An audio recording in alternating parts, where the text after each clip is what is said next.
A very good morning to all of you. Today we are going to start a new topic and the name of topic is Postulates of Kinetic Theory of Gases. The postulate found an important role as they are the starting point of thermal physics. Now we will discuss all the postulates one by one.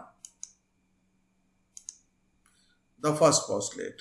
The first postulate says that a gas consists of very large number of minute particles called molecules. एक gas बहुत सारे छोटे छोटे particles को contain किए रहते हैं और इन पार्टिकल्स को हम मॉलिक्यूल कहते हैं. These are perfectly elastic and identical in all respect for a given pure gas and different for different gases. ये मॉलिक्यूल्स किसी भी एक गैस के लिए आइडेंटिकल होते हैं, मतलब एक जैसे होते हैं, और अलग अलग गैसों के लिए अलग अलग प्रकार के होते हैं.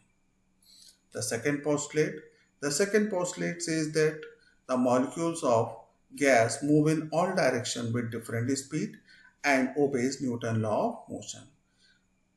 गैस के मॉलिक्यूल्स सभी डायरेक्शन में अलग अलग स्पीड के साथ मूव करते हैं और ये सभी न्यूटन्स लॉ ऑफ मोशन को फॉलो करते हैं. Now the third postulate says that the size of gas molecules are very small as compare to the distance between them. मतलब जो साइज होता है गैस मॉलिक्यूल का वो बहुत छोटा होता है in comparison to the distance between the two molecules. मतलब दो मॉलिक्यूल्स के बीच में जो डिस्टेंस होता है उसके कंपैरिजन में जो मॉलिक्यूल का साइज होता है वो बहुत छोटा होता है. Hence, volume occupied by molecules are negligible in comparison to the volume of the gas. इसलिए जो वॉल्यूम मॉलिक्यूल्स ऑक्यूपाई करते हैं वो निग्लेजिबल या नगण्य होता है in comparison to volume of the gas. मतलब गैस का वॉल्यूम बहुत ज़्यादा होता है और जो मॉलिक्यूल्स होते हैं उनका जो वॉल्यूम होता है वो बहुत कम होता है. Now the fourth postulate. The fourth postulate says that collision of molecules with themselves and with the walls of vessel are perfectly elastic.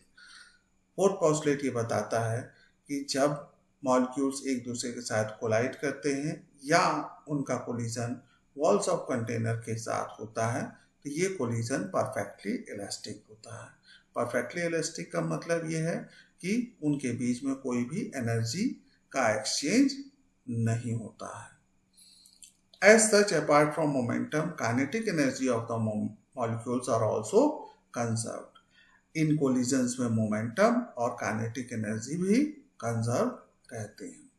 इसमें एक इम्पॉर्टेंट पॉइंट ध्यान देने बात यह है कि जब भी मॉलिक्यूल्स किसी भी वॉल के साथ टकराएगा तो उसका उस समय मोमेंटम चेंज होता है, लेकिन नेट मोमेंटम जो सिस्टम का है वो कंजर्व रहता है, वो चेंज नहीं होता.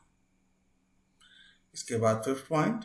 The fifth postulate says that molecules do not exert any force of attraction and repulsion on each other except during collision.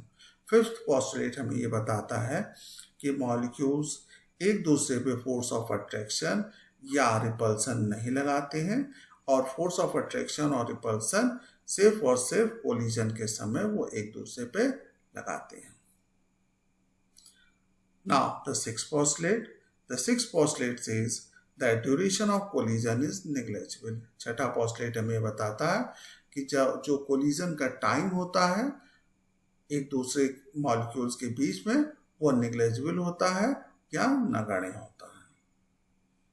Seventh postulate. The seventh postulate says that दो molecules are colliding with each other continuously but molecular density is uniform throughout the gas. Seventh postulate हमें ये बताता है कि molecules एक दूसरे के साथ कॉन्टिन्यूअसली कोलाइड करते रहते हैं, लेकिन ऐसा नहीं होता है कि सारे मॉलिक्यूल्स एक साथ किसी भी गुच्छे की तरह एक साथ इकट्ठे हो जाते हैं. कोलिजन होने के बाद वो अलग अलग डायरेक्शन में चले जाते हैं और मॉलिक्यूलर डेंसिटी जो हमेशा हर समय यूनिफॉर्म होता है through out the gas volume. Now the the eighth postulate. The eighth postulate says that between collision a molecule moves with uniform velocity. मतलब collision के बीच में molecule uniform velocity से move करता रहता है और gravitational effect हम ignore कर सकते हैं. So these are the important postulates of kinetic theory of gases, and in the next classes we will discuss another topic. Till then, thank you and goodbye.